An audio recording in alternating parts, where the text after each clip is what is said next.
आज भारतीय प्रजासत्ताक दिनानिमित्त रत्नागिरी शहरातील छत्रपती शिवाजी महाराज स्टेडियमवर सकाळी 9:15 वाजता ध्वजारोहणाचा कार्यक्रम उत्साहात पार पडला। यावेळी राज्याचे उद्योगमंत्री आणि जिल्ह्याचे पालकमंत्री उदय सामंत यांनी ध्वजवंदन करून तिरंग्याला सलामी दिली।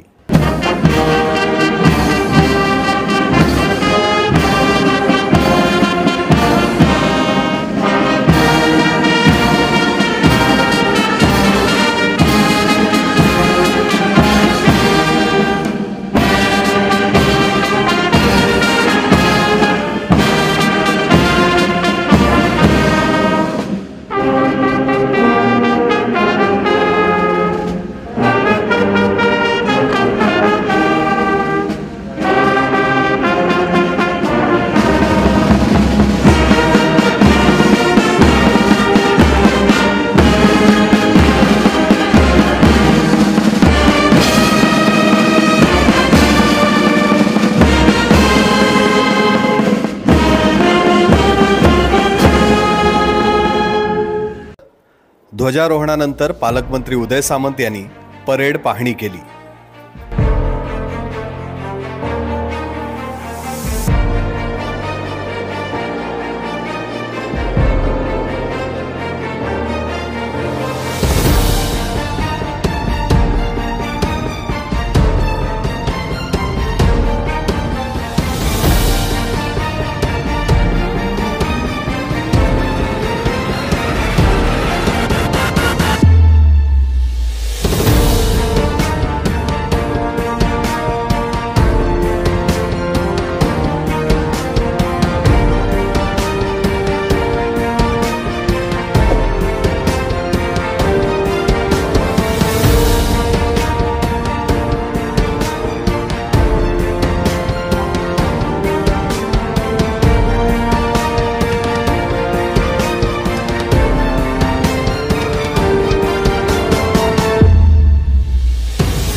जिल्ह्यातील रत्नागिरी शहरातील सर्व नागरिकांना मी प्रजासत्ताक दिनाच्या पालकमंत्री या नात्याने मनपूर्वक शुभेच्छा देतो।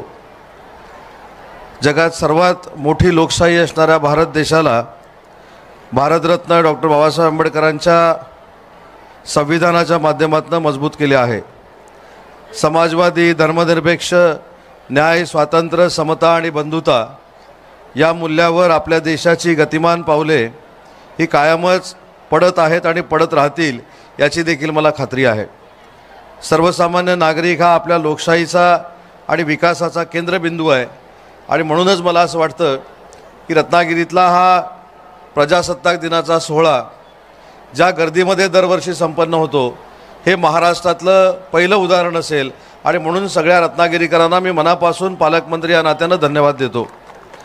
देशाचे पंतप्रधान आदरणीय नरेंद्रजी मोदी यांच्या मार्गदर्शनाखाली मी जिल्ह्याचा पालकमंत्री देखील आहे आणि राज्याचा उद्योगमंत्री देखील आहे आणि राज्याचा उद्योगमंत्री असल्यामुळे अनेक वेळा उद्योजकांच्या भेटीसाठी मला परदेशामध्ये जावं लागतं आणि परदेशात गेल्यानंतर माननीय पंतप्रधान नरेंद्र मोदी साहेबांच्या नेतृत्वाखाली आपल्या देशाचा दबदबा किती मोठ्या पद्धतीनं वाढलेला आहे याची जाणीव देखील आपल्या सगळ्यांना होते। सर्वसाधारण जिल्हा वार्षिक योजनेचा जो आराखडा आहे तो यावर्षी वाढून 360 कोटी रुपये झालेला आहे। मी जिल्हाधिकाऱ्यांच्या आणि प्रशासनाच्या वतीनं सर्व रत्नागिरी जिल्ह्यातील नागरिकांना शब्द देतो की यावर्षी देखील 360 कोटीपैकी 100% खर्च हा रत्नागिरी जिल्ह्याच्या विकासावर केला जाईल।